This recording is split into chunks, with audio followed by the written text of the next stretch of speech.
the Office of Cannabis Management, I believe, but I'm not sure who that person is. If maybe they could identify themselves, and we'll pass off to you in a moment. Borough President. You have Jason Salmon. I'm the Deputy Director of Campaigns and Outreach, and you have Pascal Bernard, who's the Deputy Director of Intergov. Thank you, Jason and Pascal. Wonderful to have you here. Also want to briefly introduce great leadership from my team here. We have Deputy Borough President Keisha Sutton-James. We have Keisha Smith, who's been leading up this effort internally for us. We also have Eric Cuello, who's from our Community Affairs Division. Forgive me if I'm missing anyone else on the team. Big picture, what are we up to here? This is the dawn of a new industry. This is something that doesn't happen, more than once or a generation.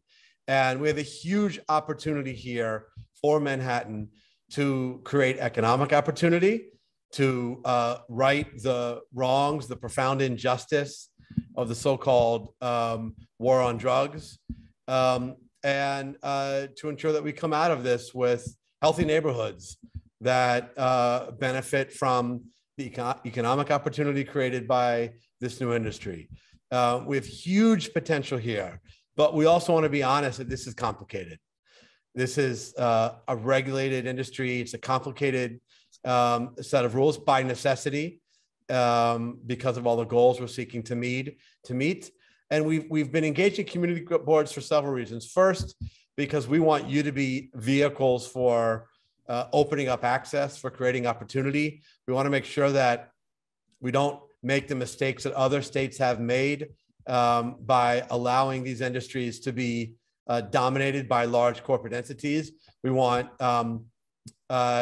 legacy operators, small businesses operated by people who are themselves victimized by the war on drugs, businesses rooted in communities of color, to have a piece of the economic pie here. And that's going to take work.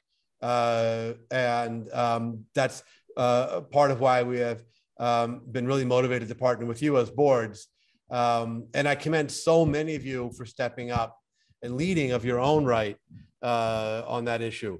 But boards also are going to have a role in the siting of these new businesses. And so your role is not only to help people break into the industry and to ensure that we have a measure of justice in how that happens, but to make sure that that boards are partners in the siting of dispensaries once they begin to come online. So for all those reasons, I'm really thrilled that we can have a conversation tonight between you as leaders of the Manhattan boards and individual board members who've stepped up on this and our representatives from the Office of Cannabis Management. So I think that is my introduction. I'm not sure if I'm passing it off to you, Jason, or Pascal at this point, or Keisha Sutton-James, please. Yeah, sorry, Keisha Smith probably knows better because she ran the whole thing. But first, I wanted to say one thing, which is I just wanted to put a pin in the fact or highlight the fact that we are recording this session for anyone who's unable to be here. And we'll be sharing this out with the community boards for you to share with other leadership on your teams who are unable to be here. And with that, I will pass, I think, first to Pascal, and then I think it goes to Jason. Yes, thank you. Good evening, everyone. Thank you so much for taking time out of your busy schedules to be here. I actually see a couple of friends on here, so it's good to see you. We're just pulling up the slide.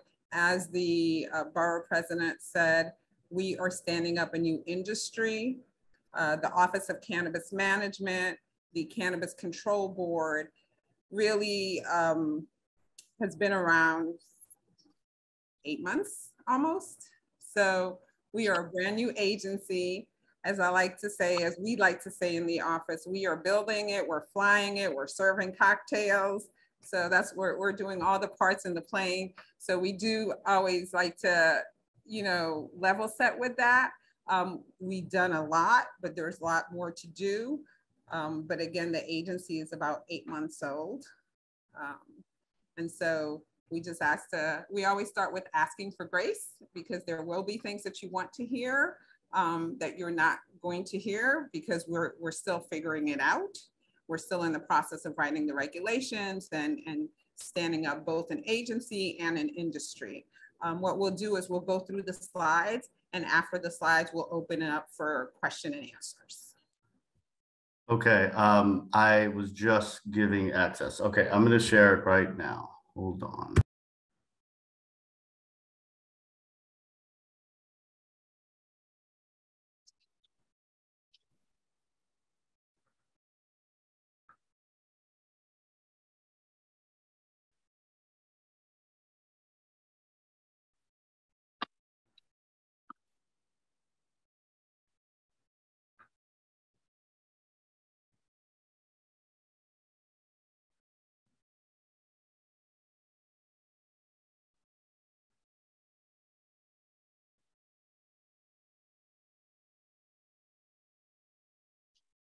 Sorry for a sec. This is seeming, I'm having some technical difficulties. Hold on. Okay.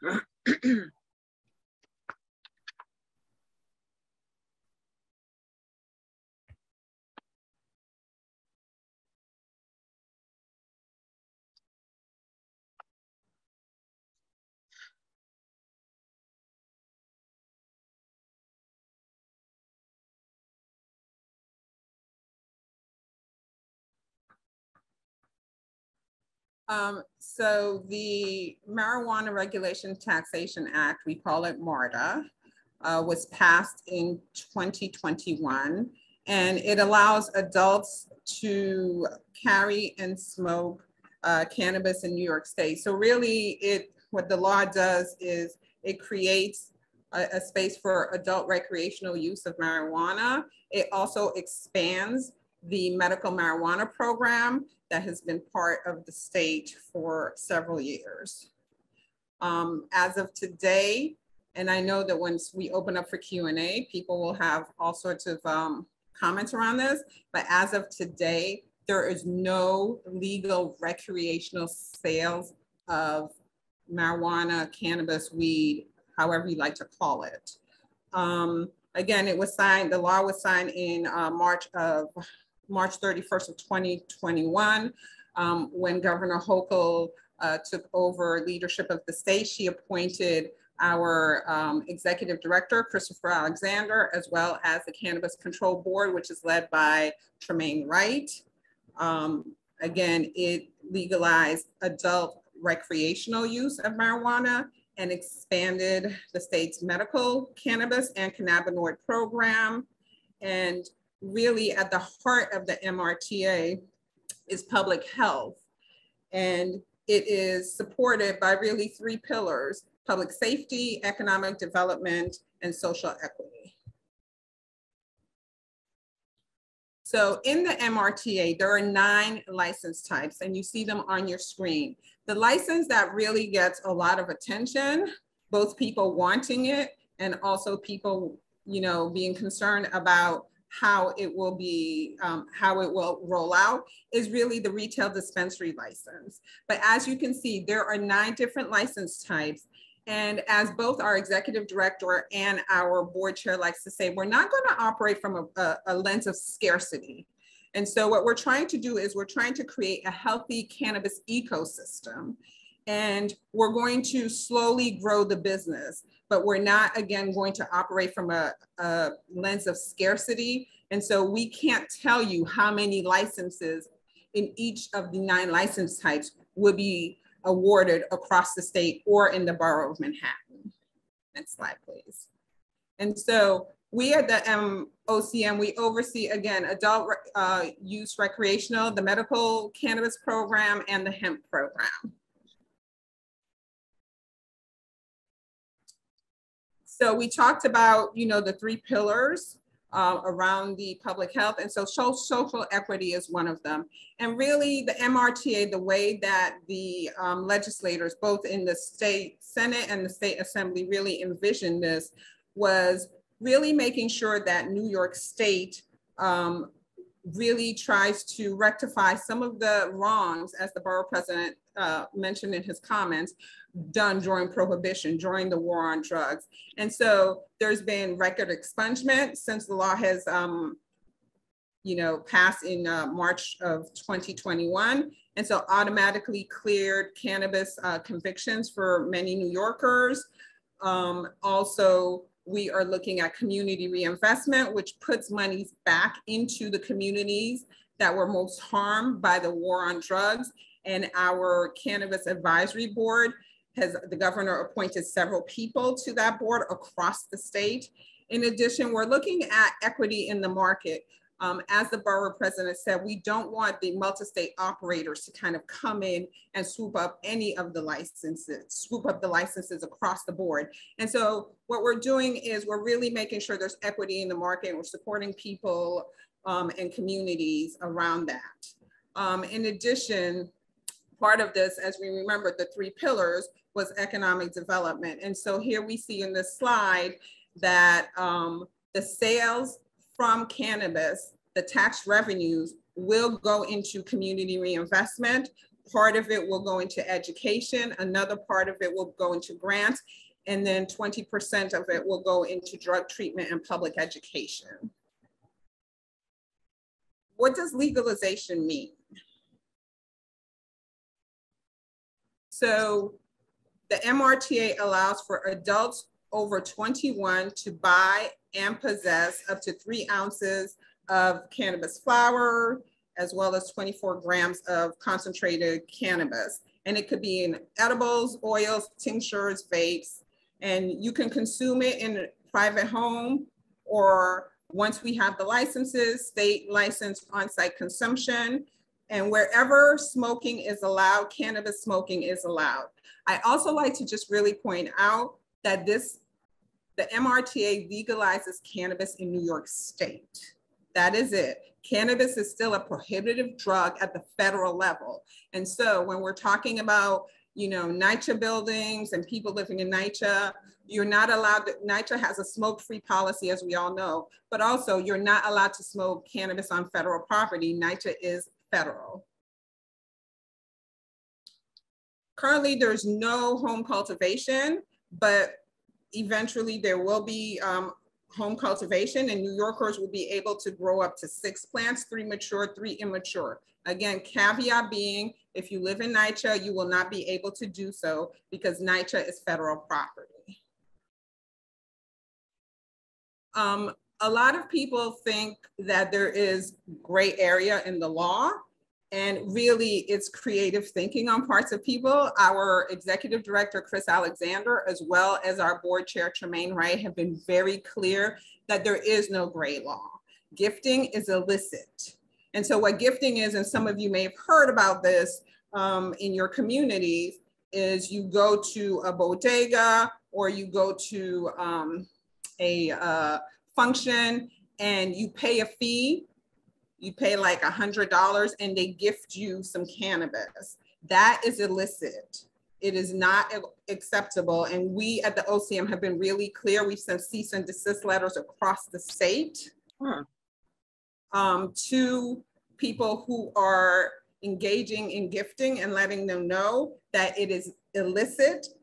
They are not operating within the law, and we are taking action.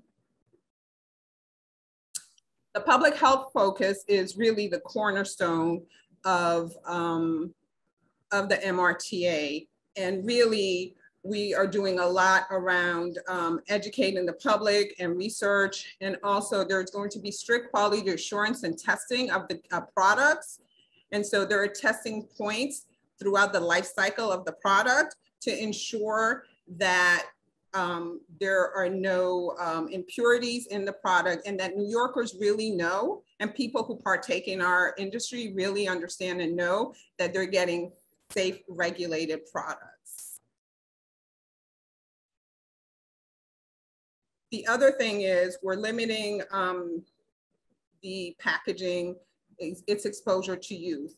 And so the law is very explicit that it cannot appeal to youth. And we know that, again, some people are trying to work around the law, and we understand that. And we at the Office of Cannabis Management have really been working on this piece as well. As you can see, these are packaging, they're not acceptable. And oftentimes the people who engage in this kind of packaging are also engaging in using products that are unregulated, not tested. And again, this is illicit, it is not acceptable. Also, in the MRTA, there is a prohibition of dispensaries. So dispensaries cannot be within 500 feet of schools, playgrounds, daycares, parks, libraries. Billboards are banned. No pop-ups on the internet, because we know a lot of kids are on TikTok. And I know my 13 and 11-year-old are always on TikTok and things like that. And also cannot be on broadcast cable and print, digital, anything that's going to appeal to audiences that are under 21. Where we are today. So we've created some conditional licenses, and we started issuing them. We issued in February of 2022 the conditional cultivator's license. In June of 2022, we did the conditional processor's license, and we are in the process of issuing our conditional retail dispensary license. And before I end my portion of the presentation, just want to point out, because I know a lot of people, again, the dispensary license is the sexy one that everybody's kind of waiting for. But because this is an illicit drug at the federal level, all the cannabis sold in New York State must be grown in New York State. And so before we can open up the stores, we had to have product, which is why the cultivator's license came first. Once you have the product, you need to process it, which is why the processor, the conditional processor license came second. And then we will have the retail dispensary license. And Jason will take over now. Thank you, Pascal. And I want to reiterate, we will be sending this slideshow to everyone. I know this is a lot of information. The MRTA was about 800 or so pages. So again, we will send out the slideshow just to make sure everybody can, sit down with it. So I'm going to go over our first dispensary program, the first retail dispensaries that you will see that are actually legal. They will be opening up this winter, end of year, top of next year, but really before the end of this year. So I want to stress that the CARD program, conditional adult use retail dispensaries, it's a small amount of licenses, right? This is 150 licenses in comparison to thousands of other licenses that we will be issuing. It's also, I need to note that this CARD program wasn't under the law. It's not under the Marijuana Regulation and Taxation Act. The CARD program is something that we devised at OCM to lay the foundation for those 9 other licenses, but also to give a first crack involving justice involved individuals and people that had small business experience. So again, a small amount of licenses, and these dispensaries are going to get a lot of support, right? They're going to get anywhere from $500 to $1.5 million. And this cannabis investment fund is a mix of state and private money. This is going to go to designing and building. This is going to go to HVAC systems. The cannabis industry is a complicated one, especially when you're building out grow facilities, when you're building out dispensaries. Everything has to be informed. So who is eligible for a CARD license? And I just mentioned the term justice involved. So we're speaking about someone who has a 221, which was, until the MRTA eliminated 221, it was any marijuana, any cannabis related offense. So whether you were convicted of carrying a small amount on the street for consumption, or you were caught with several pounds with intent to sell, that is something we're looking to bring those individuals that have been impacted by cannabis prohibition into the fold. But we also have to make sure they have business ownership experience. And that means at least 2 years of net profit. I also know that might seem like a slim criteria, but as we go around the state, I can tell you, I've been in Syracuse, we've been in Utica, Buffalo, we were in Brooklyn, we were in Schenectady, we were in Albany. These are all locations across the state that we've held meetings like this to present this information. And, you know, you're going to run into a lot of folks actually that fit this criteria. You're going to run into someone who owns a barbershop, who has, you know, more than 2 years of net profit, and also might have been dealing cannabis and has a cannabis conviction from 10 years ago. So that's an individual who would qualify. Let's also look at this slide here. What does it mean to be justice involved? So again, if you were convicted, if you, the person, are applying for a license and you were convicted of cannabis related offense, you would qualify, right? But it's not just that individual who owns the business. We're also considering family members, right? So for example, were you married to someone who was convicted of a cannabis related offense? Are you the child dependent of someone who was supporting you and all of a sudden had to do a significant amount of time or a little time, or even got arrested and had their jobs taken from them, right? We're trying to address the harms of cannabis prohibition. So there are a number of ways to be justice involved. A lot of folks ask, does it have to be a marijuana conviction? Yes, it most certainly does. Obviously, we are trying to use this opportunity, like the borough president said, this new revenue stream, this new economy to address the harms, but we can't address every single harm under the sun. Unfortunately, we have to tailor this for cannabis, given that is from the Marijuana Regulation and Taxation Act. Also, the convictions must be in New York State, and they have to be before the enactment of the bill. So before 3/31/21. Also, that justice involved person must own or control at least 51% of the proposed retail dispensary. So business ownership requirements. Like I said, the business, you have to have 2 years of net profit on the books. We realize that, you know, might be hard. People went through COVID, et cetera. That 2 years doesn't have to be now. It could have been you owned a business 10 years ago. If you can show your articles of incorporation, if you could show that you owned a business and you can produce, for example, tax returns that showed you have 2 years of net profit.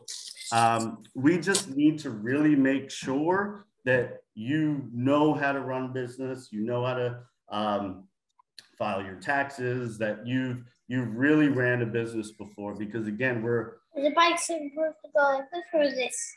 Which way? 1 or 2? 1. I guess it is. So basically what I'm saying is we need to know that you can run a business, because we're given 1.5 to 500 to 1.5 million dollars to start the business. And we need to lay the foundation for the other 9 licenses that will be opening up end of this year, top of next year. So this is a part of it that we are still working on, to be honest, is how to really incorporate not-for-profit organizations. But I will say a big part of this criteria is, did you serve justice-involved individuals? Do you have a CBO, a community-based organization that serves constituents in a district that was heavily impacted by cannabis prohibition? These types of organizations are what are we looking at to transition them into the industry as well. More opportunities to come. So as I said, it's just the first step. CARD is the first set of dispensaries that you will see. It's only 150 licenses. But if you take a look at these 9 licenses, right? And this is what Pascal was referencing before. These 9 licenses, the regulations have not been drafted yet. Nothing is finalized. So there are a lot of particular questions about these licenses we cannot address right now. But I just want to say that, you know, the good thing about the MRTA and about these licenses, it doesn't allow for vertical integration, meaning we're not going to allow this to become big tobacco. There's not going to be a couple different corporations, massive corporations that scoop up all the licenses and own all the licenses. You can't have more than one license at a time, but there is a way for small business to really scale up. And that's with the bottom one, the micro business. And that allows you to do seed to sale, right? That allows you to be a cultivator, a processor, distributor, but also be in the retail space, right? Because eventually we understand that although the retail dispensaries are going to be the hardest, probably the hardest business to really get going, long-term wise, it is one of the most profitable parts of the industry. These are other opportunities in the cannabis industry. You know, everyone thinks of this industry like it's something different than everything else. It's really not. It's a product that people use in different states, and that there are other individuals that support that industry through packaging and labeling, through greenhouse systems. You know, we talked about HVAC a little bit earlier.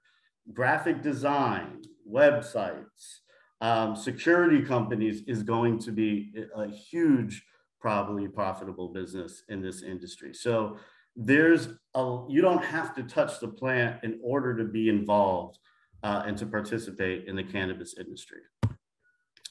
Small business development. Our equity team is working very hard to really create programs that are going to really help sustain the businesses that we are licensing.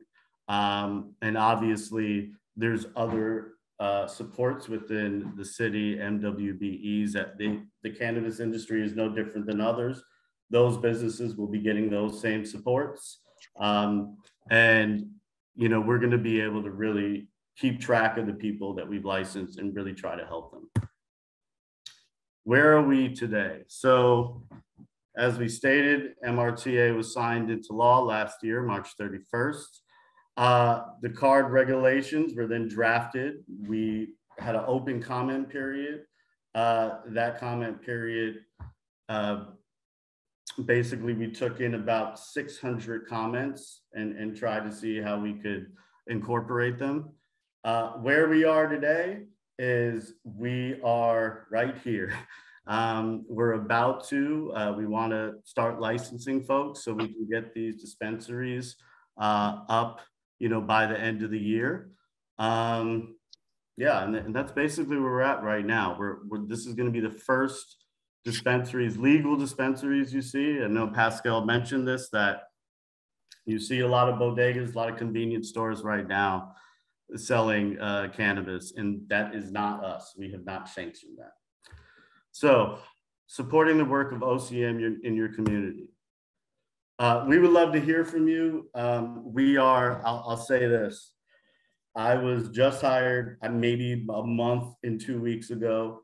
We only have 100 employees right now. This is a new agency and it's a new industry. We're building this market. So it's completely different than you come into a well-oiled machine of hundreds of people like in the Department of Health, et cetera. So we only have 100 folks right now. So we can't come to every event, but we really want to know if there are events that we should come and we should speak. And if we can, we will. Sign up with OCM for updates. If you sign up, we have like a questionnaire in which you can tick off boxes. We get to see what people are interested in. But yeah, if you sign up, every event we have, you'll see we have a Harlem event for CARD on the 26th of this month. We have a Queens event happening on the 27th. So we're definitely hard at work trying to spread the word. Public health. This is a campaign that probably one of the first campaign that happened at OCM, one of them, which is basically letting everybody know what you can and cannot do. I've seen these on the highway, telling people not to drive high. I've seen them on the subways. So we've put a lot of effort into trying to spread the word about exactly what you can and not do, and what's safe to do and what's not. Stay connected with OCM. If you have any feedback on the regulations, regulations at ocm.ny.gov, definitely, send your comments there. If you're concerned about illicit sales, send it to enforcement@ocm.ny.gov. We sent out a number of cease and desist letters recently that you probably all saw, to shops that were selling illegal product. You can also follow us on Twitter at NYS_cannabis. And that is the end of the slideshow, and we would be happy to take any questions you have.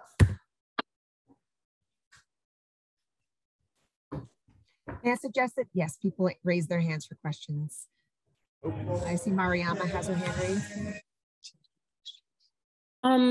1 second, guys. If you look at the bottom of your screen, there should be, under the reactions portion, if you click on that, there's a function to raise your hand.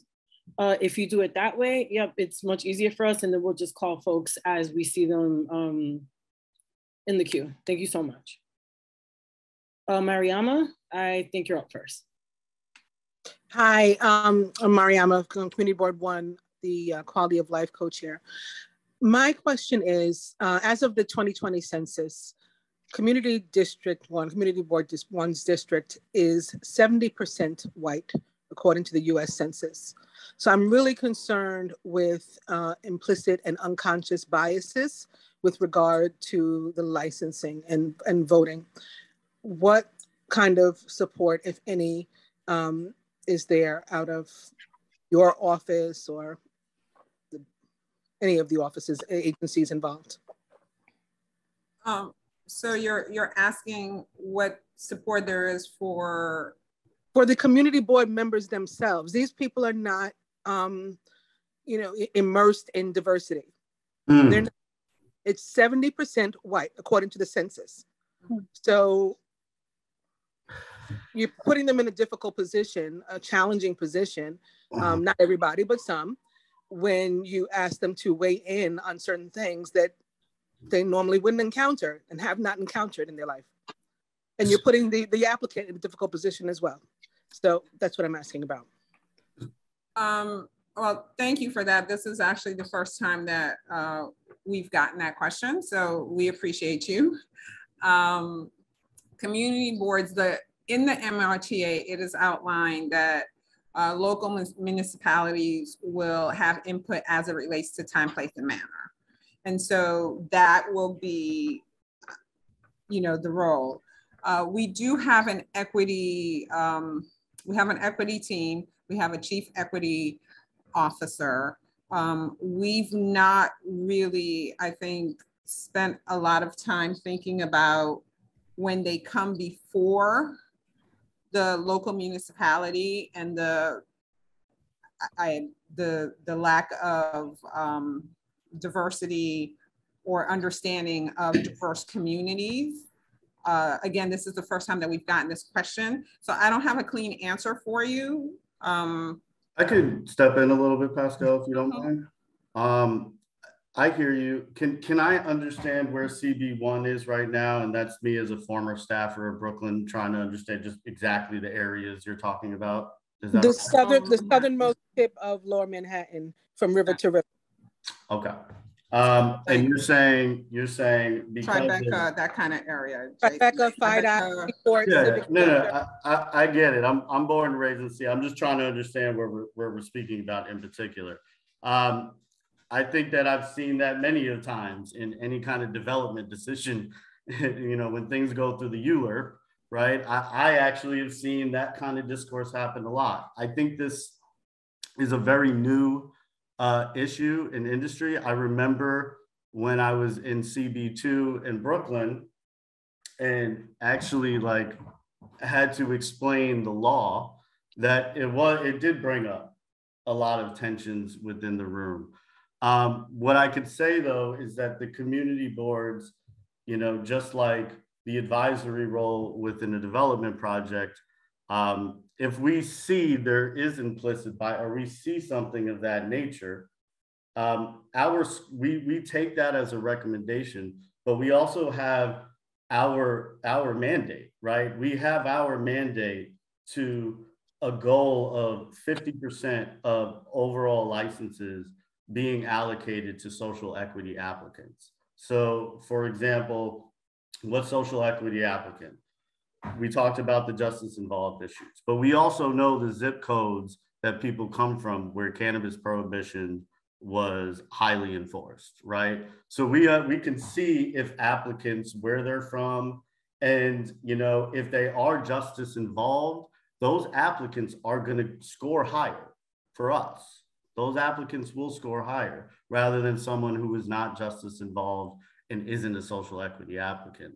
I'd also say that if as soon as our staff increases and we're able to go around and do more education and more deliberate education, I think we need to start teaching the history and the criminalization of cannabis. People really, the majority of the state doesn't know what happened in 1937 with the Marijuana Tax Act. They don't know who Henry Anslinger was and what happened with that. So I think if we could at least connect with some of those committees, whether it's a small business committee, whether it's I know some of y'all have like the task force for cannabis, that we could send a representative and maybe do some more connecting with those individuals.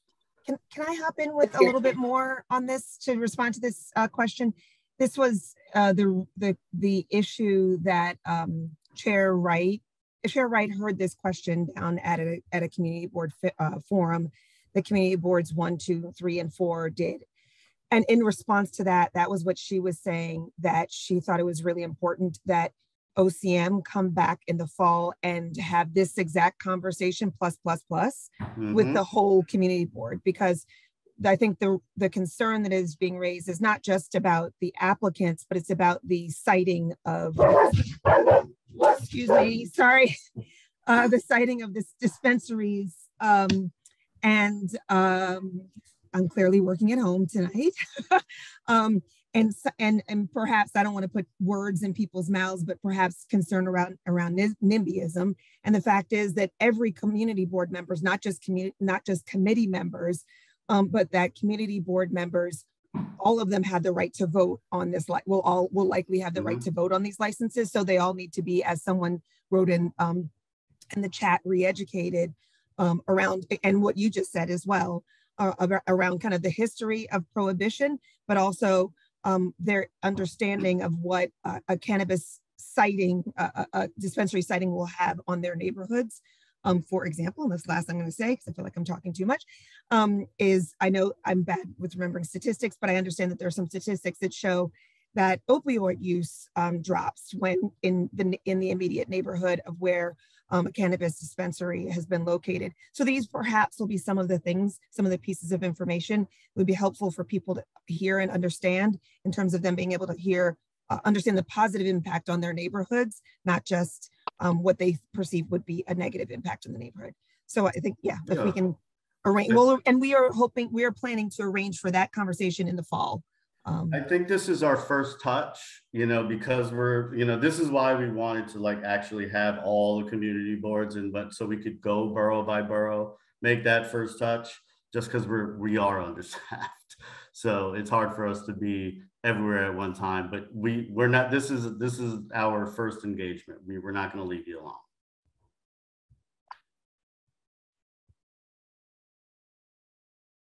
Thank you, Monique. You're up.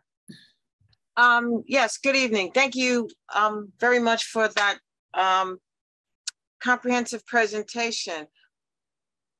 I have a few thoughts, but I promise to be short. One thing that popped out to me as an area of concern, and I'm from Community Board 9 uptown, and I'm a co-chair on our cannabis task force. My co-chair's on here, and I'm sure she has questions as well. One thing that struck me in the comments, Pascal, that you stated was public housing. Public housing being federal, and I heard that, and I'm thinking that many of the people who we might be trying to engage probably reside in public housing. I'm sorry, Monique. And first of all, hi, good to see you and your co-chair again. I remember you guys from the press conference. Thank you. You can live in public housing and work in the industry and own, and have a license. So that living in public housing doesn't preclude you from doing that. However, where it becomes sticky is you can't smoke in public housing. And remember, we talked about the 6 plants, 3 mature, 3 immature. You can't grow those in public housing. And okay. Monique, just to say that, we got this question in Buffalo as well. And I think what we have to do, and we've talked about this with the outreach team, is really trying to do a public housing campaign of some sort, some kind of public housing tour. Okay.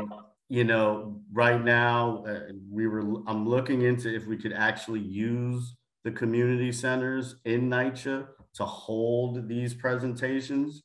And we're still waiting back because, like Pascal said, it's Schedule 1. For example, we have to go over to Staten Island. I've done some work in Stapleton houses in the past. They have a great community center over there, the Gerard Carter Center. So I think, to your point, we have to, even though they're within their residence, they can't partake. That doesn't mean they can't be a part of the industry, but we also have to make it accessible for them to get to. So, if you're in Harlem, if we could, by the Jefferson houses, if we could use the community center over in the Jefferson houses, which I've used several times, that would be great. We're just trying to find out how to move legally. So, okay, so definitely, yeah, because we have several public housing units in our area. So that's why it's a concern, and much education around that has to be done because of many of those residents have been impacted by what has happened in the past. So that's why it struck me not in a good way. And so we can work around clarification on that. That would be good. I almost feel like it's the opposite concern stated by the, was it Mariana James, when she talked about her situation and our community board, being situated with more people of color and greater impact. 2 other things, if I may, and it might be just me. The 150 licenses that you reference as the startup, and then you mentioned that there are 9 types of licenses. So that 150, is that falling under those 9 types in total would come to 150? Maybe I misunderstood it. No. It's a lot of information, though. No apologies. That's right. It's the 9 licenses are under the Marijuana Regulation and Taxation Act. It's under the law. Those are the licenses that we haven't drafted regulations for that will be opening up end of this year, top of next year. This card, what we call it, card, this program, that's the 150 licenses. Okay. And so it's basically trying to draw in the justice involved individual who also may have a family member, business experience, and basically give them first crack, but at the same time, we're laying the foundation for those 9 licenses that will be opened up very soon. And so the 150, you haven't decided how that will be disseminated throughout the state. You're still trying to figure that out? No, so there is no cap on the 9 licenses under the MRTA, right? So if you don't get a card license, right, or for some reason you don't get a cultivator license, you will still have other opportunities to apply. We have no cap on those 9 licenses. And I cannot tell you how many of each of those licenses will be distributed. So I think I'm asking about the card, which is the one that you're trying to push out for those who need the most help to get them off the ground. Have you decided how those I think you said 150 licenses under card? And if I misunderstood that, then correct me. No, card, that there's 100, it's a small program, right? We didn't want it to be encompassing of the whole program. So but we actually needed, just like we converted hemp farmers, distressed hemp farmers in upstate months ago, so we could actually get a crop. We're building that crop, we're growing those plants and that product for those first dispensaries that will be opened up through a card license. And there's only going to be 150 of those licenses under card. Yeah, so Monique, your question specifically, you're asking if we know how we're going to spread out that 150 across the state. We do not have that as of yet. Yes, that's my question. Oh, okay. No. And what I am doing is in the chat, our board met last Thursday, and we do have some of our card information up on our website. I'm putting a link in the chat that you all can access. Okay. And then my last comment, and Monique, then I'll be quiet. That's it. Not to interrupt you, just to add, just to give you more information. While we don't know where they'll be spread out, what towns, etc., we do have a goal that 50% have to be upstate and 50% have to be downstate. That we do have. We don't know, but that might look a little bit different. We might not hit our goal of 50-50 because we have a larger population in New York City here. So correct. So good. I'm glad you're taking that into consideration. And then I would just close by the comment that was made in terms of the education. I don't know how much you're working with precincts around, at least in the downstate area. I know my co-lead and I've talked about the need for education and working with the police precincts as well, and having them come on board in some capacity so that as we roll this out, people aren't fearful, and perhaps this could be rolled out in a way that's smooth and not frightening, and everybody can benefit. So I just wanted to make a comment about that. And what are you doing with the police precincts? So we actually are in conversations with the city. The New York City Small Business Services is the lead agency designated by the mayor on cannabis for the city. We meet with them regularly. We are in contact with the NYPD as well as the Sheriff's Department, both from a policy perspective, but also from an enforcement perspective. So we are in contact with New York City PD and other entities. Okay, thank you. I appreciate the time. Thanks, Monique. Dr. Smith? Hi, thanks for coming to meet with us. I am with Community Board 10, so we're a little further uptown, and we're fortunate enough to have Tremaine as well as the OCM Executive Director, and we had a forum in May, I think. It feels like, maybe it's April. I can't remember. I have a couple of questions. Martin, I remember that. Oh, you do? Yes, okay. I was there. Oh, very good. So a couple of things. I've heard several times that the community boards will be involved, but what I have not heard is how the community boards will be involved. Is that just not formulated yet? in terms of the process by which the community board and what their level of involvement. And the reason I'm also asking that is part of what we've had ongoing conversations with, because we have a coalition that meets several times per month, is around data. What is the data that will be presented to the community board and to the general public in general? Has that conversation been had in terms of the quality of the data, the specific metrics that will be available to the municipalities? So as it relates to the municipalities have input around time, place, and manner. We're in the process of working with municipalities to really, first in the office, we're in the process of kind of fleshing that out. And this is all part of the 9 license types. So that's still in development, but we are looking at that. The MRTA asks for specific reports that have to be done, particularly around social equity. And I do know that our social equity team, they are getting data across the state from police organizations, and they are beginning to look at the reports they have to do. Our policy department also has to do a report. They are in the process of trying to cull together the information so that they can start on those things. So when you say reports, is that reports that will be specifically sent to the general public? These are reports outlined in the MRTA. Yes, that must be made public. And if there are other data that the municipalities, like for instance, we're looking at some data that we would like to collect specifically to our zip code. Is that something that we should be putting it in writing to you guys now?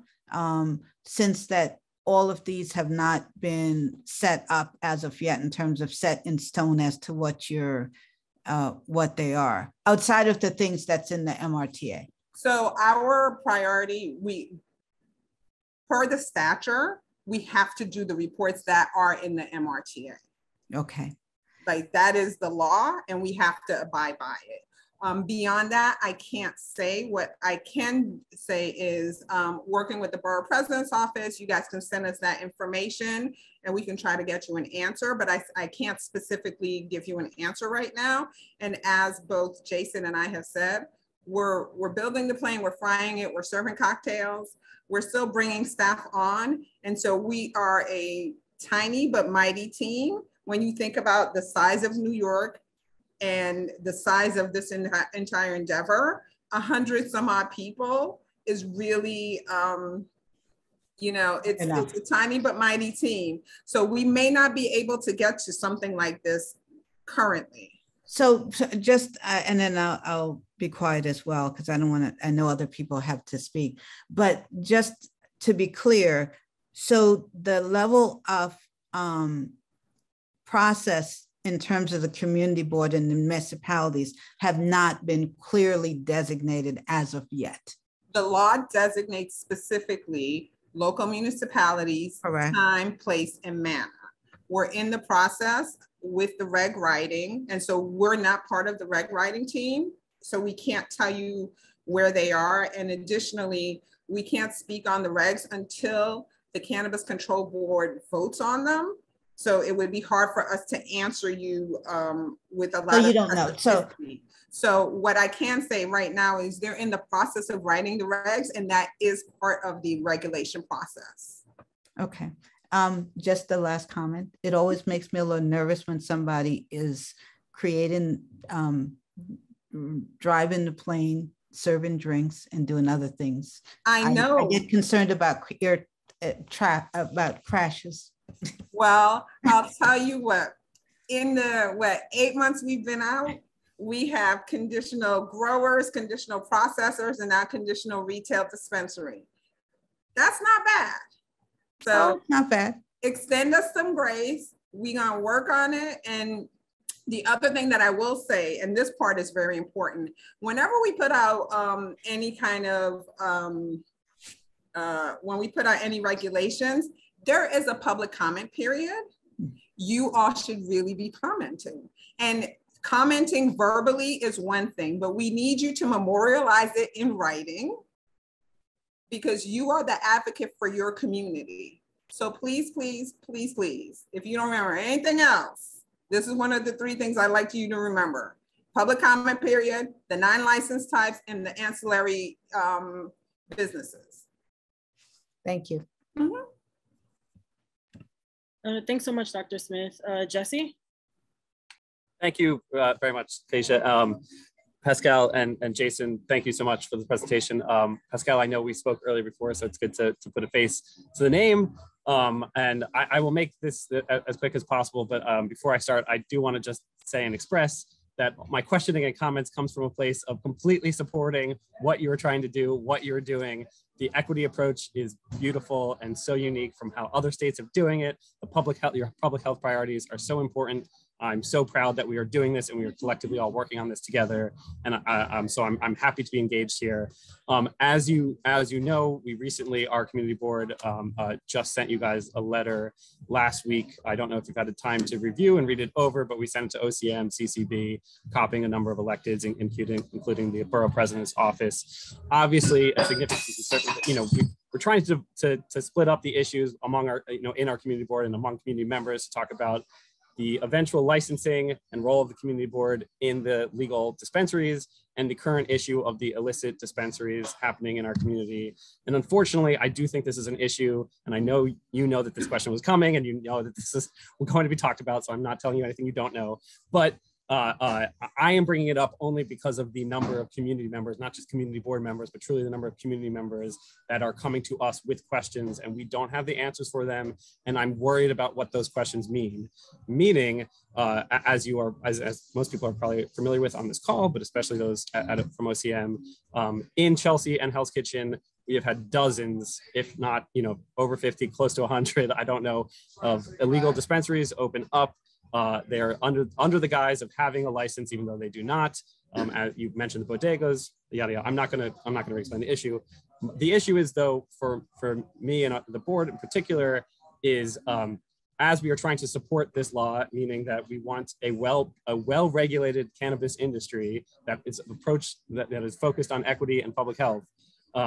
To have these illegal dispensaries pop up not only undermines exactly what you're trying to do by devaluing the eventual value of a license, but I know these are people who are jumping the line. But my main concern is actually the potential for recriminalizing marijuana, because the number of times that I've now been asked, should I call 911 on these locations?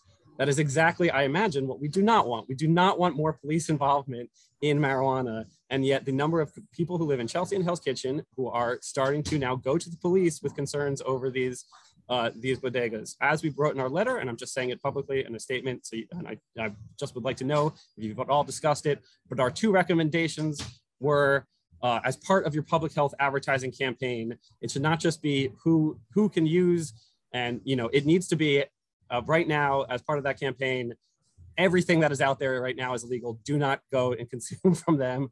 Do not purchase from them, because nothing is labeled correctly. It really is a public health concern. The THC content is, we can't really track it. So just make that as part of the advertising campaign, and also a reporting mechanism, some sort of 311, some sort of 311 like place for people to direct their concerns and report these businesses, so that they are not calling 911. Because while it is a public health concern and it is a problem in our community, again, I'm trying not to have the recriminalization of marijuana. So that is one. And then I have a brief question after this, and then I will get off. So, So Jesse, let's try to tackle that whole thing. So as far as people in Chelsea calling the police and 911 for certain things, I think that's some education, right? I mean, that's not the only time they call the police for certain things that may necessarily they don't need to. I would say that's us actually doing that outreach to your community board in particular, and going over some of that history, right? Going over some of that education that maybe they're not aware of, and the implications of calling 911 on certain folks and what the implications of that are. That's separate and apart from the industry being undercut, right? In order for us to transition legacy, small business, et cetera, and legacy in particular, into a legal framework, which is also a part of our initiative. And when I say legacy, I don't want to say inside baseball terms. We're talking about people that put food on their table through selling cannabis or growing cannabis, period. That's who we're talking about. And talking about giving them priority, but just also a fair shot at the market, right? So I will say once those licenses get dispersed and you start to see what a shop is supposed to look like, right? What a cannabis shop is supposed to look like, I think folks naturally are going to start to go to those cannabis shops because that cannabis is tested, right? I think you're right. In a public health sphere, you don't know what you're smoking when you go into a smoke shop right now and you're buying something that's not tested. So I agree with you. I think we can take that back. That should be incorporated into our public health campaign. Just to know when we were devising the public health campaign, it wasn't as large of an issue as it is right now. I know that. Yes, I know those ads well preceded how big of a. But right. At this point, it's and if I could just say, I also think when the obviously the speed at which we can get these licenses out is a big part of this. I think you're absolutely correct. But I do think then that the other part will be some sort of. I think we will need some sort of way of indicating to consumers on the outside of the legal dispensaries that this has been authorized by the state. This is a real business. We will need some sort of symbol. And just like you do in a restaurant when you have a grade, right? Just like in alcohol. If you have a bar, you have a liquor license. You have to show that liquor license. That is not within our department how that will be visually, but I can guarantee that is definitely happening. And okay. We also sent out the first step of us cracking down on these illegal shops was sending out, and Pascal, correct me if I'm wrong, was it 58 cease and desist letters? Yes, we saw that. Yeah. So we're on it. We hear you. Yep. And in a number of different points, because this market doesn't work if there are $25 eighths being sold. Right. Exactly. Every single point. Exactly. We all know that. And we're trying our best right now. Appreciate that. Thank you very much. Looking forward to engaging you with more on that. I'm just going to ask one real quick follow-up, and because I do not want to hog the time of this at all. I know there are a lot of people on this call, but this is specifically then just about community board involvement, what our role is. Excited. Obviously, we will be providing comments, I hope, in the notice of comment period for all the regulations as they are written. Thank you, Pascal, for sort of calling us to arms. Happy to do that. On the conditional licenses, though, that are now are going to start being issued out, applicants, I think I actually missed if the application period is opened or not, but as soon as that opens, it's not open yet. Not open yet. Okay, but applicants will soon be applying. Do you envision community board, just with these 150 licenses, just to start, do you guys envision any community board role for those initial licenses, or no, it was not written in, it's not part of the application process, there's no role for us? I don't have an opinion either way. I actually am factually curious. Thanks. Well, I think that's sort of what we were just trying to address with the last question. It is detailed in the MRTA, like Pascal said, that time, place, etc. We are trying to move pretty quickly, even though we're trying to be responsible, so we can get this up and running so that the hemp farmers don't have a bunch of product that they're sitting on without any way of being reimbursed and profiting. So I can't say that there's any particular role right now. I do know it's outlined in the MRTA, but we would have to go back and figure that out. I think this is our first step, to be honest. We're understaffed, and this was a way for us to. No, and I know you're just you got to say what you got to say. I get it, and we're trying to figure it out. And also, Jesse, just going back to your earlier point regarding the illicit sales, we will be working or providing the Borough President's office with an email where they can send information to us. So my recommendation is that when your community board member, when your residents within your community board bring you information, to please send it to the borough president's office, and then they can send it to our office so that we have the information, and as much information as they can possibly put, location, if they have a picture, but they shouldn't try to get the picture and, you know, put themselves in any harm's way. But as much detail as possible would be helpful.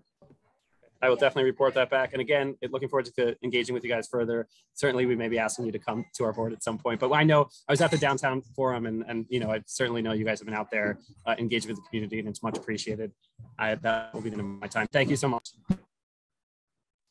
Thank you, Jesse. Miriam? Hi, good evening, everyone. I'm going to be fast.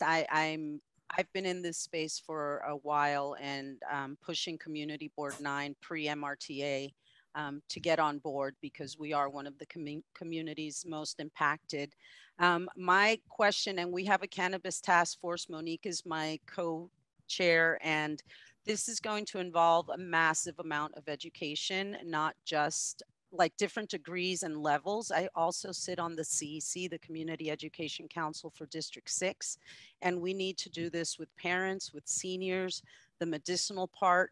We need this re-education bilingually, particularly in our community. A lot of parents are actually interested in joining the industry in our district, so we're in a unique position.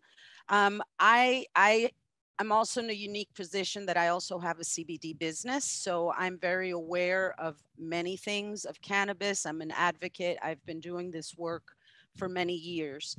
My concern is also venture capitalism for the other applicants. You know, traditionally venture capitalism is 49%. That's the type of cut that venture capitalists want. And we have a lot of concern in our community that people are going to try to partner with social equity applicants. We are West Harlem, Manhattanville, and parts of the Upper West Side. We most definitely have legacy operators. We've been talking with them. We submitted, I think, a 5-page letter of comments on one of the regulations, and we intend on submitting letters for all of them. Our concern, again, is what if these people come to our applicants, set up these deals, and some people are going to take these deals. This happened in California. How do we prevent that, one? And how do we educate, one, venture capitalists on what social equity lending looks like?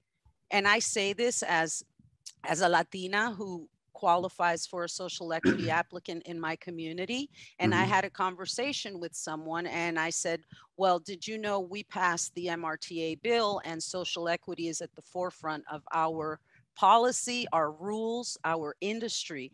I will not accept a 51%, 49% cut. I see 70-30 as social equity lending. How do we get that message out to our community? How do we empower our community? And how do we tell Wall Street that this is what venture capitalism looks like in the MRTA bill? And I'm dead serious because this is what hurts businesses, small businesses, capital. This is a capital hungry industry. You cannot start a business unless you have 1.5 million. That's why you're giving these guys that head start, you know, that license. So that's my comment, that you guys need to help get that word out, because that's what's going to hurt our community the most. Vulture venture capitalism, and we need to redefine venture capitalism under the MRTA bill. That's just how I feel as someone who advocated for that bill many years prior to it passing. Secondly, I went to a can I address your first question first? Sure. We can get to the second one. Like, I just want to keep track of it, just so I can answer it as best as I can. I know I got a lot to say. No. We all got a lot to say. That's fine. This is why we're here. And so I said in the beginning, I mentioned vertical integration. So like you mentioned California, Colorado, those bills, there was no framework. They weren't mandated for social equity. You could have multiple licenses, meaning you could be one corporation and get this license, that license, and that license, and then buy all this land. And then you blocked pretty much everybody that we're trying to get into the market. So it doesn't allow for vertical integration.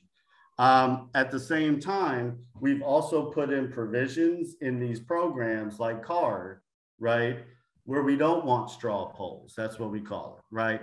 We don't want a VC guy or ma'am person going around the way and just saying, let me just pick somebody who I know is doing this, pour a lot of money into him or her or they, and then they don't own the majority of that business. Now, they can't do that because we need to know all of the people that have invested in your company. And we'll see that, right? So whether you have passive investors, if you have, it's called a person of interest, right? Within the regulations of CARD. So we've done our best, not just with the MRTA, but with CARD, but trying to prevent exactly what you're saying. So my ask is, can we go even a step further? We're Manhattan. We have Wall Street on our borough. Can't we have this conversation? We want social equity lending.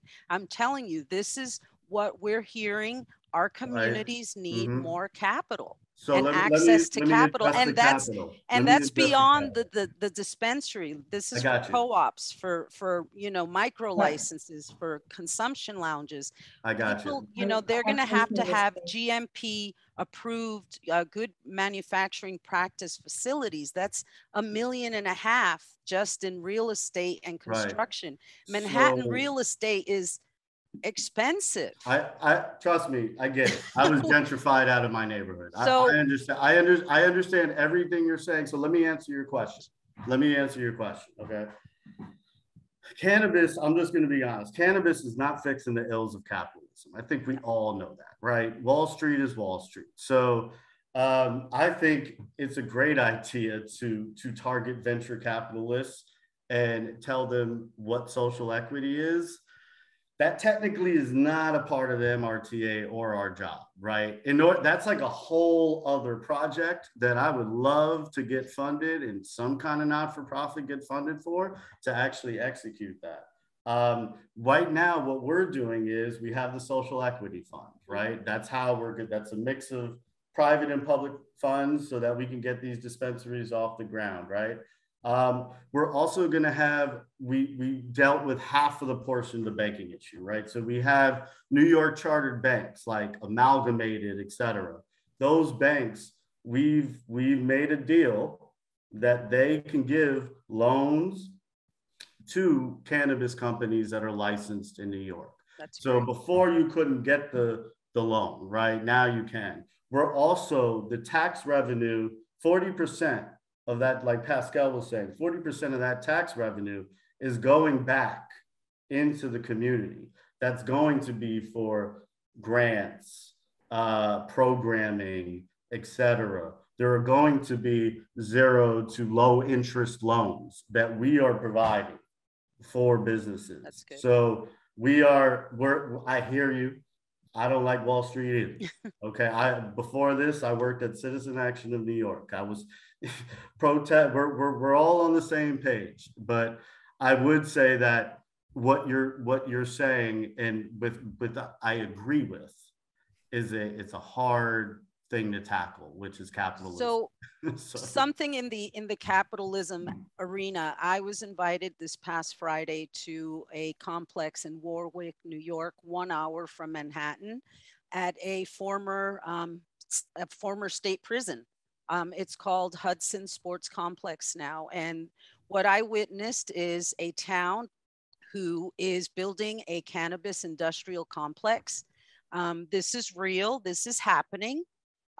Millions of dollars are being poured into this former prison site, where it is that this town, let's just say it. Their cash cow was the prison. When the prison shut down, they lost all revenue to survive. This town did some subsidies and things. Look it up, Hudson Sports Complex. I believe it's in Orange County, New York. I think it's Warwick. Urban Extracts gave us a tour. They invited some community board members to tour the facility, and some residents from uptown. The goal of this is they are aware that they are on a state prison and they want to do right. They're looking for partnerships downstate to literally educate, train, and just create something. And I think we have to do more of this, connect downstate with upstate. We don't have the land in Manhattan to farm. They have it up there. We need to develop an entire workforce. People, you know, we need to educate our youth, you know, in uptown, our youth would love to go to university for cannabis chemistry, biotech, God knows what. But I tell you, these are like the conditional cultivator licenses people, some of these guys up there, there's a lot happening in that town. And what I saw just blew my mind. There's billions of dollars being invested from out of state already. And if we don't push them to include us, they will exclude us.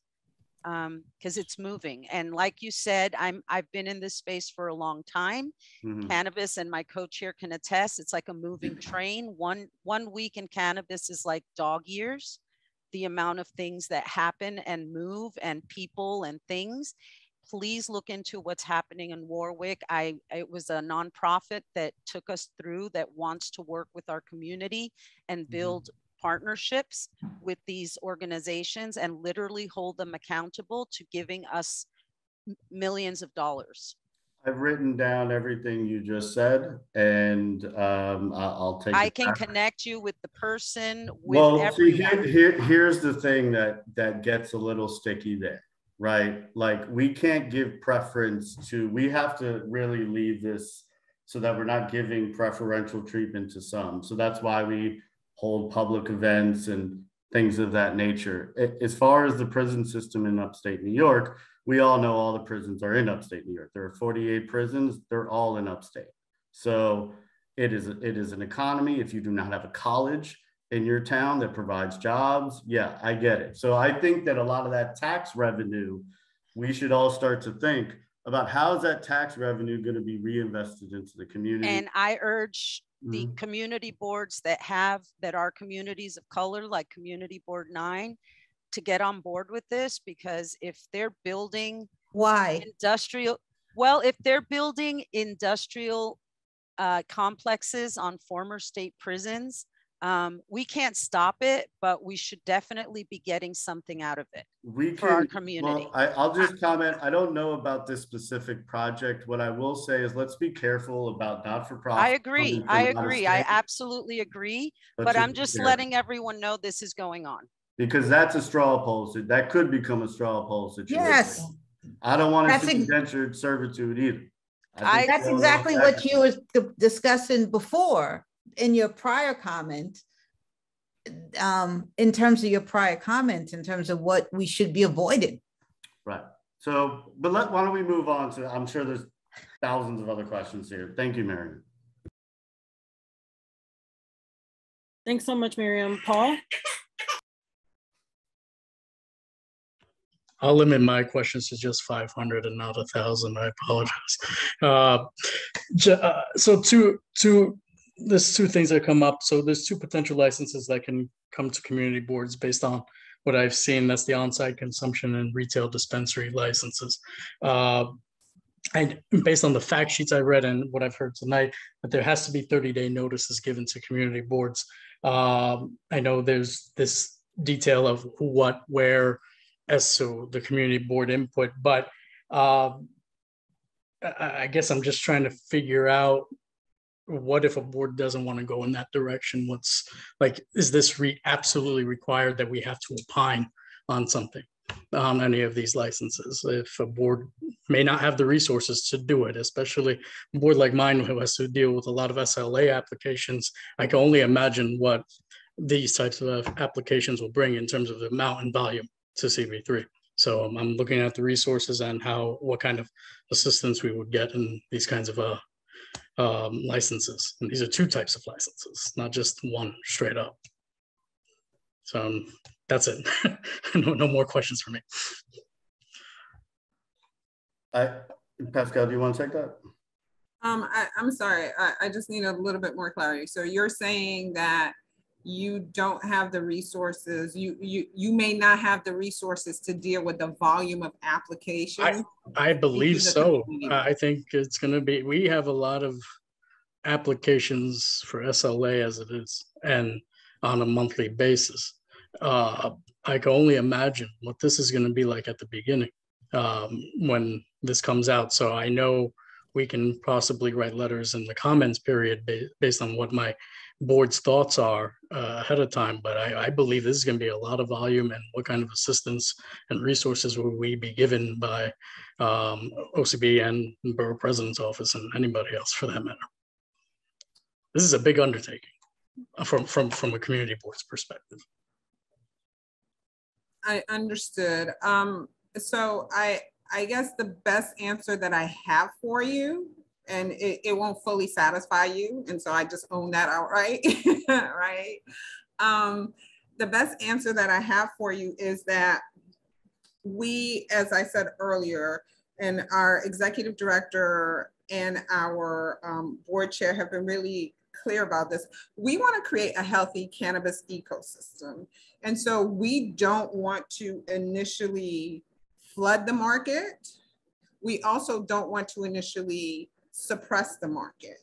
And so we're going to move systematically, and you can see that in how we've rolled out our licenses for the conditional retail, processing, and now dispensary. And so we're going to do this in a fashion that allows the industry to grow and not to be oversaturated, but again, also not to suppress. And so it's not an answer, a clean answer to your question. And as we're still in the process of writing the regulations, it's kind of hard to get ahead of, hey, will you guys be able to provide support for municipalities that are flooded with applications, or can municipalities just churn things down? It's hard really to answer that question because again, we're still in the regulation writing process, and how everything is defined as it relates to local municipalities, time, place, and manner is still in the process of really being written. For those of you who are of a particular age or watch old school cartoons, you know, like with Bugs Bunny, they're furiously writing. You see the smoke coming out the head. Like that's what's happening in our office right now, literally. Our reg writers are writing and there's smoke coming out their head because they're furiously writing. And so it's really difficult to give an answer to your question. I will say that this is the first time we've heard that question. So thank you, Paul. You're welcome. You gave us something that we hadn't thought about before, and that's part of this entire process, right? We're bringing you information, but you're giving us information as well. And that is something that we will take back to the office. So just a quick follow-up. How long is this comment period? Because I want to know what's our timeline to submit any potential resolutions that come from our board and/or letters. So right now, there's no comment period for anything. The last comment period was for the conditional retail dispensary license, and that closed May 31st. So as we put things up, typically the comment period is, there is a, I believe 90-day comment period. We bring the regs in, we take a look at them. And then if we put them back out, there's an additional 45-day comment period. And then we can put out the final regs and the board votes on them. Okay, I just wanted to figure out a timeline for our board to submit stuff to all of you based on our opinions. So the best place to get information on all of that is our website. And I believe Jason put in, I think at some point he had put in the regulations email address. Okay. But you guys should also, yeah, there it is. So that's the email address. I just want to flag that we're putting together an email that will have all the email addresses and links that were shared in this conversation from OCM, as well as the slides and the recording. So anything that you missed will be in that email as well. Thank you, everyone. Appreciate it. Thanks, Paul. Michelle? Thank you. So I am the SLA chair at Community Board 3, and I echo Paul's question, which is that it seems that community boards are continually getting more responsibility without getting any additional resources. And it's not just that the members are overburdened, it's that our offices are wildly overburdened. We're dealing with like 40 applications for liquor licenses a month in CB3. And there was an article in a local blog about how there were like 16, it seems like just illegal, places selling marijuana in the Lower East Side, not even in the entire district. So I can only imagine what it will look like, as Paul said at the very beginning. So it's not just the membership being overburdened, it's our office staff as well, because it's a lot of work. So, so my question is, when, so I know that MRTA requires notice, as Paul said, 30-day notice. When do you expect notices to start coming to community boards for these applications? So, Michelle, you're not going to be happy, but I did ask for grace. We don't have the regular MRTA regulations out for public comment. So before we even get to your question, the regs have to be written, they have to be put out for public comment, they have to be reviewed, the board has to vote on it. So we're not even in a space to begin to answer that question for you, unfortunately. Okay. Well, I mean, that is an answer in the sense that it's not going to be anytime soon, it sounds like. So that's good, right? As Jason said earlier, for the MRTA licenses, probably the end of this year, early next year, would be a good, I guess, timeline gauge. Okay. Michelle, are you also asking if we're just going to give you 30 days, or we're going to have are we going to give you a little bit more time than that? Well, so because of the way the community boards work, we need at least 30 days notice, because we don't, we can't hear an application with, so our liquor licenses, it's like there's a 30-day notice for liquor licenses, and I'm envisioning that that's what you're, that works pretty well in that sense, if you're looking for a way to emulate, so that we have enough time. We get the 30-day notices, and then we get questionnaires from all the applicants, and then we have time to hear them in the next month, and then we vote on them, right? So it takes a while, right, for all that to work. How does that process work for you? Well, if fewer people would apply, it would work better. But I mean, in the terms of like the timeline is, right. How does that work for you? Does that it's fine. Yeah, no, it's fine. We know it, the office knows it. I don't think we have a lot of complaints about that specifically. I'm just saying that we need enough time based on the community board schedule to get notice from the applicants, ask them for additional follow-up information, and then hear it and vote on it. So that, takes more than 30 days between the notice and the voting on the community board's part. So it's a 30-day notice, but it's actually more like 60 days total. We can't guarantee anything. We're going to take this back, though. This is a question we haven't heard this one, the onus being so strong, but I hear you. Yeah, so I'm just saying that if there are boards that want to weigh in, they would need a sufficient amount of time to weigh in, based on the way that community boards operates with the open meeting law and like having to publish agendas and all that sort of stuff. And then the second thing to think about is, what would you want to hear from community boards? Like, what would be helpful to know? Because we've learned over many years, what are the factors that influence liquor licenses and the impact on the community? I'm not clear that we have that answer yet for on-premises or dispensary consumption, right? Because we haven't done this. So, like, for liquor licenses, we have a set standard of stipulations that we ask all applicants to sign. No lines on the street, closing their doors by 10 p.m. These are things that we've crafted over many years based upon experience. So I'm still just not clear what OCM would want to hear from the community boards in terms of input. So that's something to think about, as well as you're promulgating regulations, which is what would actually be helpful to hear from community boards. And, we're happy to send you a list of our standard stipulations for liquor licenses, if that's something that would be helpful. It's just that that's something that we've learned over many years, and it is a very different animal, as we've been talking about. So I just want everyone to be cognizant of this, that the liquor license process has been going on for, a long time. We know how to do that. This seems like a whole different animal, and we really don't have the resources to deal with it, to Paul's point. So, Michelle, I think it is a whole different animal, and it's the same animal. It's like the same animal when liquor prohibition ended. So you're right. Like, it is going to take some time to figure that out. I think if you can send any of that information you were just stating, if you can send it to either regulations@ocm.ny, you can also send it to us and we can pass it along to the appropriate person so we can at least start thinking about these measures and what would be more fluid for you. So I just, you know, and as this is a justice initiative, you know, I don't think that community boards are always capable of doing equitable evaluation. You know, we're not required, we're not, you know, we don't have the correct anti-bias training. We don't have that kind of, people don't pay attention, frankly, in most community boards. So like, I worry about that as well, right? That community boards might actually be an impediment to the justice outcome. So I think for us, right, as the agency who is creating policy and implementing policy, right? I think for us, we are always going to, again, like I said before, I think it was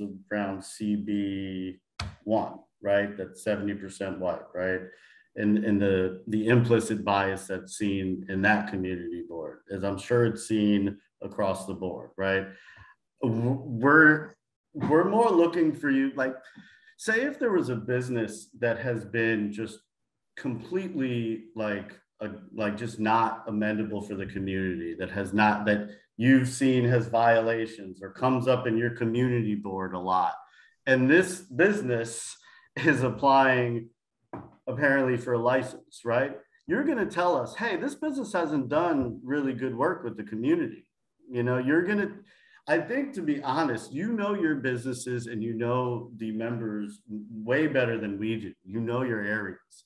And even before we get to that point, I mean, I think a big part of CARD for us is like identifying those small businesses, those mom and pop shops in the area that have 2 years in net profit, but also may be justice involved, in which if you really go around, they're there. You just have to, you know, open up your eyes a little bit. So yeah, I think that's just not what the committees do necessarily. That is like what people do as involved individuals in their neighborhood who may be members of the community board. It's what the district do. But I would invite you to come to a CB3 SLA committee meeting and see what happens there, so you can understand what I mean in the sense. I went through a CB. I was a staffer and did that. Okay, so you know. Yeah, no, I get it, and that's why I'm saying not a constructive. You're not gonna. I can say a community board, unless they're saying something like extremely violating to us that is going to like really discourage us. Like we're going to have a system in which we evaluate applicants, and you know, we all know when we go through the ULERP, like you can make a recommendation, but then, excuse me, I'm not throwing the borough president under the bus here, but then the borough president can vote yay or nay, and then it still goes, and then it goes to the city planning commission, in which we have less power in the city planning commission meeting. So I hear you. I hear you. Yeah, thank you. No, you got it. So thank you. I appreciate you guys hearing us out. No problem.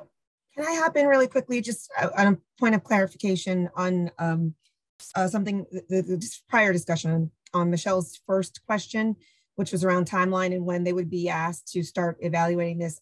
Maybe I misunderstood, but I think I was hearing from Pascal and you, Jason, that it wouldn't be until the like top of the next year. But is it not that the CARD dispensaries, they're going to have to start opining on the CARD dispensaries? That's going to be their first ones that they'll be opining on, not MRTA, which so I just wanted to make sure that like time-wise. You're correct in the separation of MRTA and CARD. I'm going to pass it to Pascal right now, as far as I don't think, again, I think we don't have the answer yet, but maybe. Oh, okay. Like when we would be engaging with you in particular. Okay. We can only give a soft timeline, which is we're shooting to open these dispensaries up by the end of the year. So from now until the end of the year, if we have the capacity, we do want to engage. But again, that process, like someone said before, hasn't exactly been determined yet. So we are going to have to bring that back and come back to you with that. Thanks, Michelle. Thanks so much for your questions. Jesus? Thank you, everybody. Actually, one of my questions was just actually anticipated by Deputy Borough President Sutton James. So I guess, though, if you said you qualified your statement with if there's capacity. So if there isn't capacity at the OCM, these 150 card applications, if one of them should happen to be in one of our districts, we should not expect then to opine on those in any kind of formal way, right? Well, it's not under, the card is not, again, it's not under MRTA. So technically, yes, correct. Okay. We I do just wanted not have an obligation to come to you for this. Okay. That doesn't mean that we're not going to try to engage. I just cannot tell you at this moment what that would look like. All right. We can only tell you what's in the law, and that's for the other 9 licenses. So. Okay, I just wanted to be clear. I have a couple of questions, but they're very short questions, so they should be yes or no, more or less. The person who earlier, I think they were from CB4, who asked about folks calling into the community board to report, or to the police, to report bodegas and smoke shops and all that. If we get those calls, we should, I think I heard you say we should report them to the borough president's office, because you have given the borough president's office an email that we don't have, but they have it, and then they will pass that along.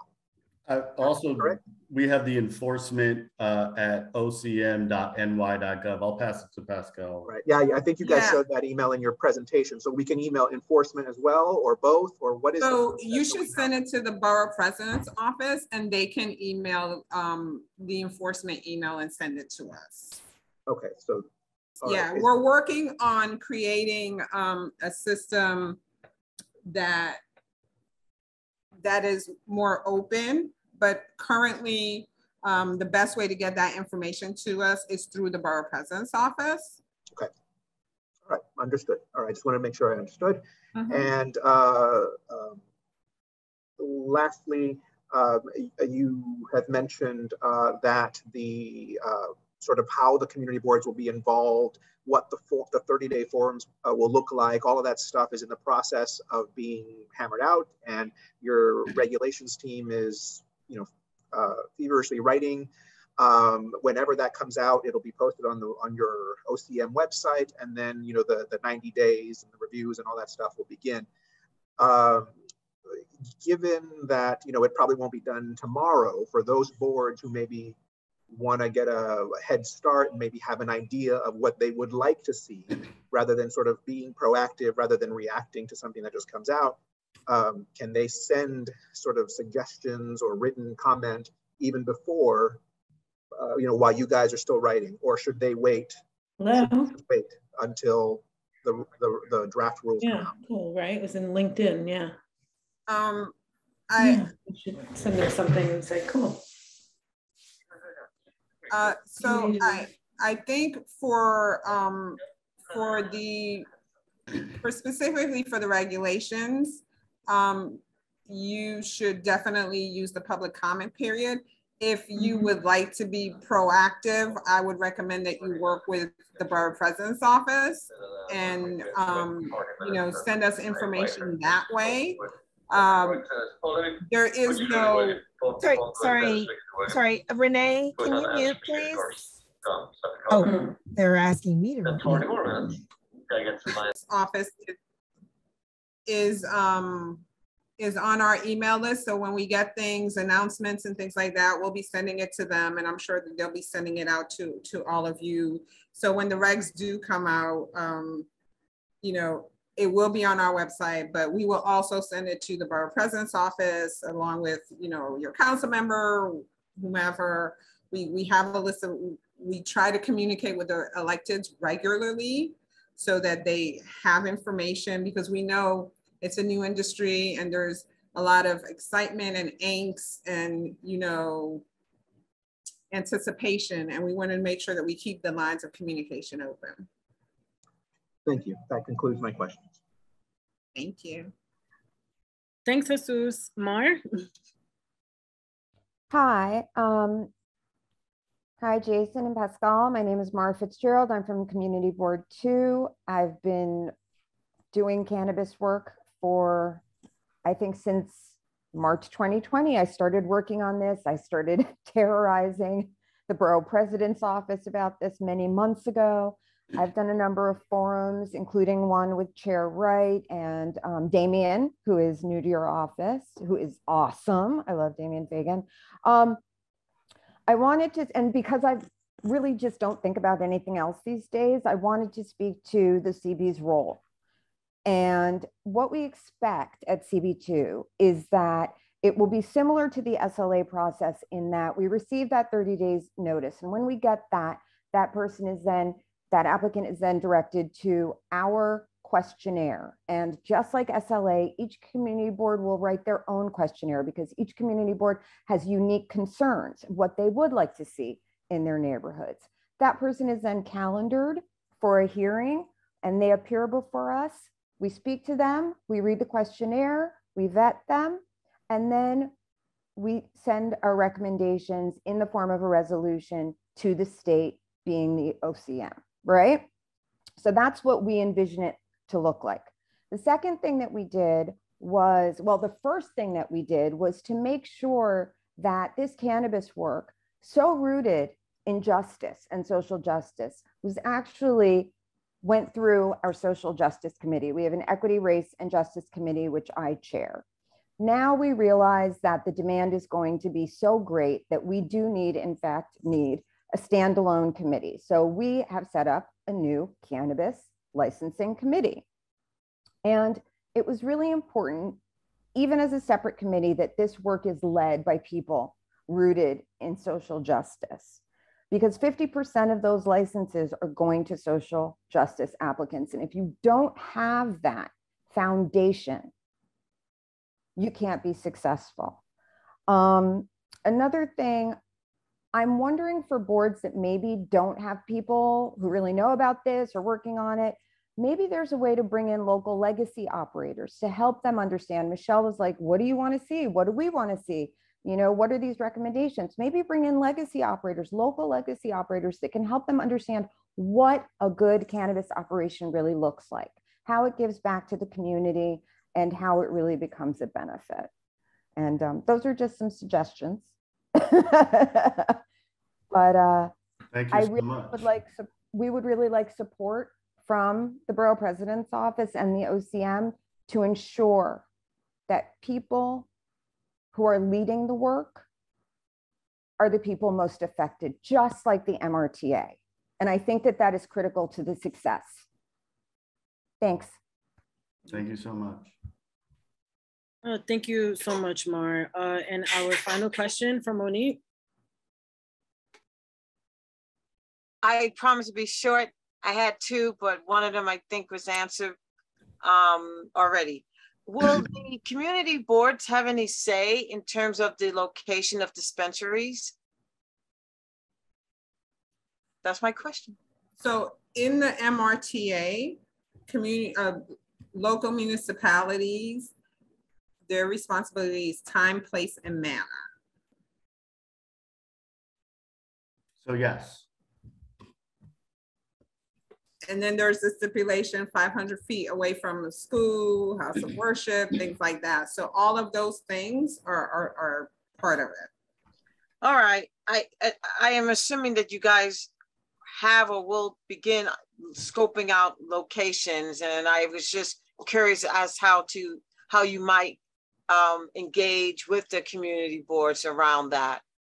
DASNY is for the conditional adult use retail dispensary license. DASNY, the Dormitory Association of New York, they're providing the spaces. So spaces, I'm sure that's being handled. But as far as particular locations, we wouldn't be able to say that right now. You wouldn't be able to say that now. Okay, but as you're looking to identify, will there be any outreach to the community boards to let them know? You know, I'm not sure about that because again, it goes through the dormitory authority. So in some of those locations already, it's under the auspice of them. So it's not like we're looking around like, hey, that's a good location. It's land, warehousing, et cetera, that is already run by the Dormitory Association of the State of New York. But we will write that comment down and make sure. I think that goes to the larger saying of, are we going to engage further during CARD? and we're figuring that out. Thank you. You're welcome. And I know you said that was the last question, but Miriam put up a question about green cards, and just given what the borough of Manhattan is and the many different people that live in there, I just would like for her to just quickly pose that question. Miriam, question, no pontification, please. Super quick. So what is the protocol if people are living with someone who is in the process of naturalization? Because I know there was a time with the Cole memorandum that people were safe, and when that was rescinded, if you are in the process of getting a green card, you cannot participate in this industry, and this really affects the Latinx community and Uptown in particular. How is that playing out? And it affects other communities too. If you're in the process of naturalization and the cannabis industry, can you live with people who are in the industry? Can you work in the industry? There's a lot of concern about this.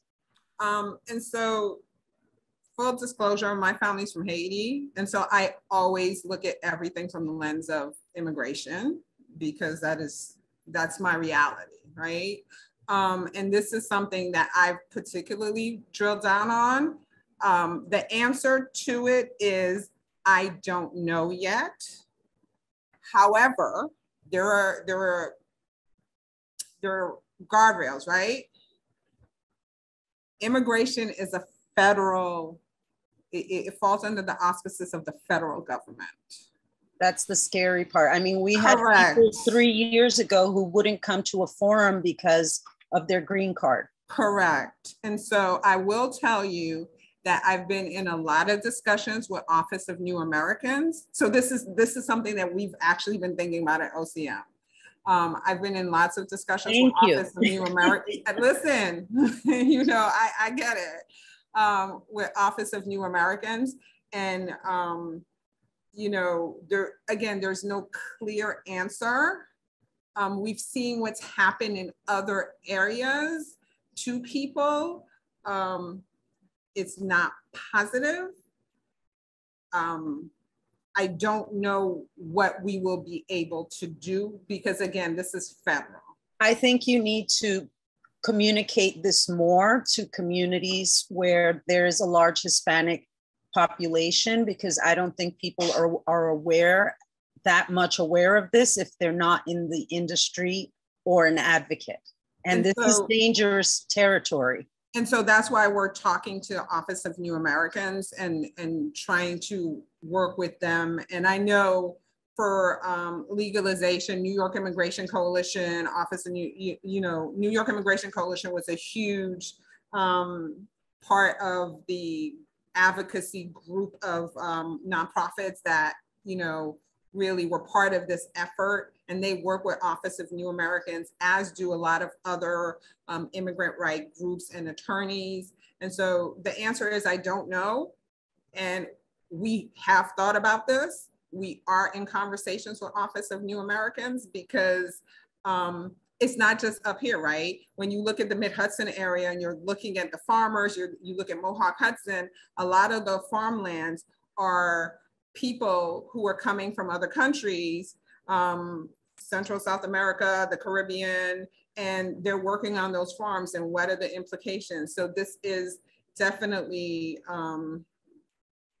it's top of mind. And again, because of my personal family experience, it is top of mind for me, because I always think about, you know, I always think about the immigrant experience. Much appreciated. Mm-hmm. Thank you. Mm-hmm. Thank you all so much for your extremely valuable feedback. Before we close, we just want to kick it back to OCM for any final thoughts / follow-up that you would like to share with the group. I think we had a pretty lengthy conversation here. I mean, Pascal, unless you have something else, I might go cook dinner. But other than that, you know, I think we're happy to be here. It's our job to make government accessible. I can tell you that we all left jobs we like, or a lot of the people that I speak with, like, we left another job that we liked to come here to deliver the mission of the MRTA. So, you know, a lot of the people in our agency really care for this issue and are here for specific reasons. So thank you for having us. And I would just like to add that, you know, we also want to thank the Borough President's office, and we want to thank the Deputy Borough President and all the staff. We've met with them several times regarding this, this meeting with you all tonight, and they carved out a special time for us to do this because it's such an important, topic. And so we're really grateful for their partnership.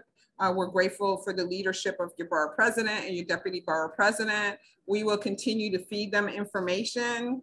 And if you have any questions, please feel free to get it to us through them. Anything with the illicit sales, get it to us through them. We really appreciate their partnership. And this is not the last time that we will be here. And I know your Deputy Borough President has a whole bunch of things cooking up because that's just who she is. And she's going to keep bringing OCM back, and we will be happy to partner. You called me out. Indeed, I guess I'll say final word. And I love Miriam, you said thank you, K and K. Indeed, we too feel very strongly about this. It's the rollout of this of these regulations, and frankly, the emergence of this industry is a once in a lifetime opportunity to for people. I'll just say people of color, people who have been impacted, to participate in an emergency. An emerging industry. As I try to talk to people about this, oftentimes I say knowing and being able to identify the very beginning of an industry is hard enough as it is. It only happens when you're talking about a regulated business. But to have an opportunity to as we do in New York State, to have social equity applicants be prioritized in the way that New York State is doing and then OCM is doing is an extraordinary opportunity. So we in the Borough President's office, under the Borough President's leadership, are really, really working hard on this. So I thank you at OCM for coming and for taking this opportunity and coming to us. I should say this, you asked for this time as well. And we were thrilled because we knew we were getting so many questions coming from the community boards, and to be able to pair this together. As I said, we will be following up with a letter with lots of links and information that was covered here today. And we will be having more of these conversations in the future. So with that, I will say, it has been 2 hours and 3 minutes. And I think everybody wants to make some dinner. And God bless. So have a good night. Good night, everyone. Thank you.